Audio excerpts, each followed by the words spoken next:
Above this world, two moons dictate the power of power, one silver, one crimson.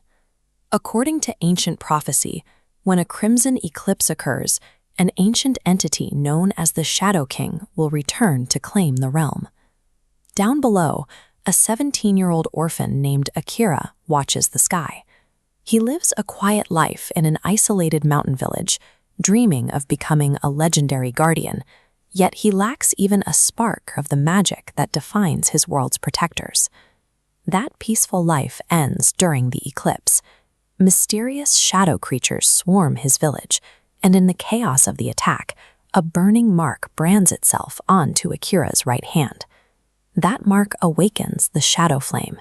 It is a strictly forbidden power, a volatile energy that carries a terrifying reputation. It is capable of saving the world or reducing it to ash. Suddenly, a teenager with no training is handed a weapon of global destruction. Without any guidance on how to control the flame, every use of this power risks an explosion he isn't prepared to contain. Akira has gained the strength he always wanted, but it comes with a paradox.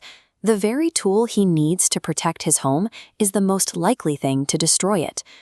To stop the Shadow King, Akira is forced out of his village and onto a grueling path. He must track down 7 celestial crystals, scattered across floating island kingdoms and jagged frozen mountain peaks.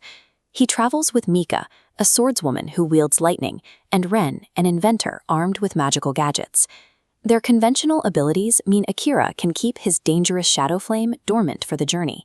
They are guided by Luna, a girl who can see the future. However, her guidance comes at a steep price. Every single time she looks forward in time, she loses a piece of her own past memories. Luna's condition reveals the law of this universe. Magic in this world is strictly transactional. You don't simply cast a spell.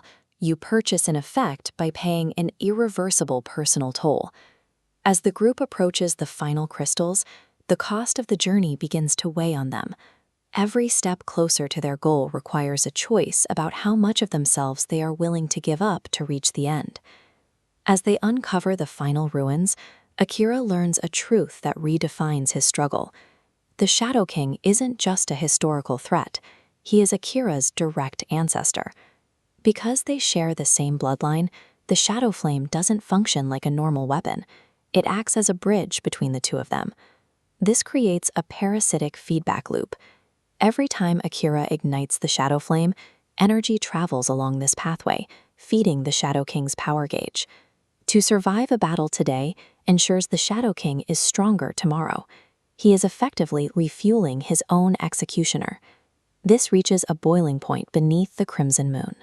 Akira finally arrives with all 7 crystals, ready to face a Shadow King who has reached peak strength solely because Akira used his power to survive the journey. The magic system is a perfectly rigged trap. Engaging the villain in traditional combat only guarantees that the enemy becomes too powerful to defeat. During the final battle, Akira faces a terminal choice. He can unleash his full potential to try and win, which would complete his transformation into the next Shadow King. Or, instead, he can choose to break the cycle. Akira chooses to short-circuit the loop. He intentionally surrenders and extinguishes his flames, permanently sacrificing his ability to use magic. The moment he stops feeding the connection, the Shadow King is starved of his source. Stripped of this stolen energy, the villain is left vulnerable long enough for Akira to activate the 7 celestial crystals and cast the ancient seal. In this universe, the ultimate act of heroism isn't the domination of an enemy. It is the courage to give up power entirely to protect others. The ultimate sacrifice finally ends the eclipse. As dawn breaks over the mountain landscape, the menacing red tint of the sky dissolves into a clear, bright blue morning. But in the quiet aftermath, a tiny crack forms in the new seal, accompanied by a whispered warning that this is only the beginning. Akira broke the feedback loop and saved his world for now, but the cosmic machinery of the Crimson Moon remains, ensuring that the cycle of the Shadow Flame is far from over.